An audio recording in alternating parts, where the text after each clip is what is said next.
समुद्र की गहराइयों में कुछ ऐसा है जो इंसान और मछली दोनों का मिला जुला रूप है। ये सिर्फ कहानी है, ये सचमुच ऐसी कोई चीज एग्जिस्ट करती है। हजारों सालों से लोग जलपरी देखने का दावा करते आए हैं। क्रिस्टोफर कोलंबस ने अपने जर्नल में लिखा था कि उसने एक अजनबी प्राणी देखा जो इंसान जैसा दिखता था। ब्लैक बियर्ड जैसे समुद्री लुटेरे तक इन्हें बुरा शगुन मानते थे। और सिर्फ ये नहीं, ग्रीस, जापान, अफ्रीका, यहाँ तक कि भारत तक की कथाओं में जलपरी का जिक्र मिलता है। कहीं ये खूबसूरत होती हैं, कहीं ये मौत का एक संदेश होती हैं। लेकिन विज्ञान क्या कहता है? क्या ये सिर्फ मन का भ्रम है या फिर इसमें कोई सच्चाई छुपी है? आखिर जलपरी का राज क्या है? यार एक सवाल सोचिए, जलपरी की कहानियां सिर्फ एक जगह ही होती तो समझ में आता, लेकिन दुनिया के हर कोने में लोग इनके बारे में क्यों बात करते हैं? ये तो थोड़ा अजीब है ना। मतलब ग्रीस से लेकर जापान तक, अफ्रीका से लेकर नॉर्वे तक, हर जगह कुछ ना कुछ वर्जन मिलता है। सबसे पहले असीरिया 1000 बीसी की एक देवी थी अटगेटिस।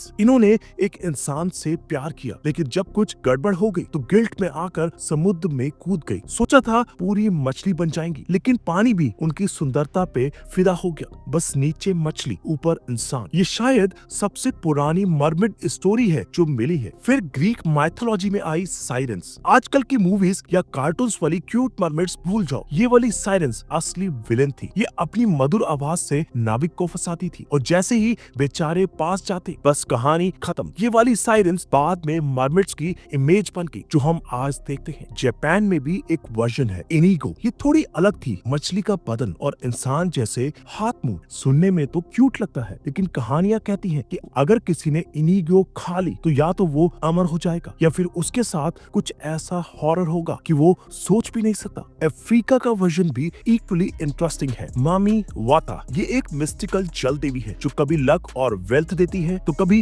इतनी पावरफुल होती है कि लोग इससे दूर रहना पसंद करते हैं। आज भी कुछ जगहों पर लोग मामी वाता को मानते हैं। फिर आती है स्कैंडिनेवियन माइथोलॉजी की हैफ्रू। ये कभी मदद करती थी तो कभी खतरनाक भी हो सकती थी। कई कहानियां कहती हैं कि अगर एक सेलर इसकी मदद करे तो उसके जीवन भर का प्रोटेक्टर बन जाती थी, लेकिन अगर कोई उसका गुस्सा बढ़ा दे भाई समुद्र उसका दुश्मन बन जाता। तो ये देखो, एक जैसे क्रिएचर्स लेकिन अलग अलग कहानियां। ये सिर्फ एक जगह की फैंटेसी नहीं थी, ये एक यूनिवर्सल मिस्ट्री थी जो हर सिविलाइजेशन ने अपनी तरह से समझाई। क्या ये सिर्फ कहानियां हैं या कभी सचमुच कोई मरमेड देखी गई थी? अब इसका जवाब तो आगे के फैक्ट्स बताएंगे। पुरानी कहानियों में जलपरी देखने के काफी क्लेम्स मिले हैं, खासकर उन सेलर्स से जो समुद्र में लंबे समय तक रहते थे। 1493 में क्रिस्टोफर कोलंबस ने डोमिनिशियन रिपब्लिक के पास 3 जलपरी देखने का दावा किया। उन्होंने लिखा कि ये उतनी सुंदर नहीं थी जितना चित्र में दिखाया जाता है। आज के एक्सपर्ट्स मानते हैं कि कोलंबस ने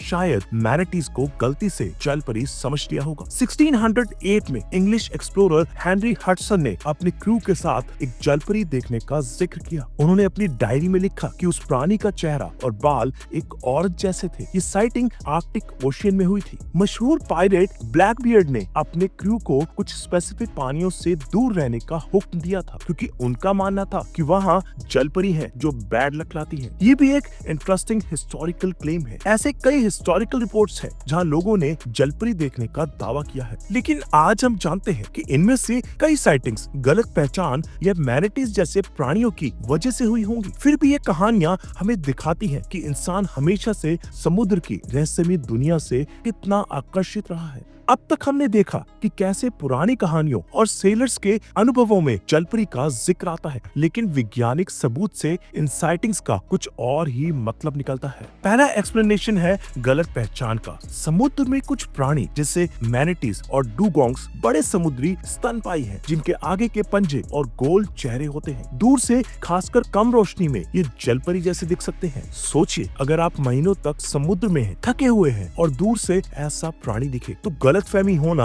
असंभव नहीं है। दूसरा कारण है हेलोसिनेशंस और थकान। पुराने समय के सेलर्स महीनों तक समुद्र में रहते थे, अक्सर खराब पोषण और पानी की कमी से जूझते हुए। इससे उनकी दृष्टि धुंधली हो सकती थी या उन्हें भ्रम हो सकते थे। ऐसी स्थिति में अगर कुछ अजीब दिखा तो दिमाग उसे जलपरी समझ सकता है। तीसरा फैक्टर है सांस्कृतिक प्रभाव। अगर कोई व्यक्ति पहले से जलपरी की कहानियों से परिचित है तो समुद्र में कुछ अनोखा देखने पर उसका दिमाग उसे जलपरी के रूप में ही देखेगा।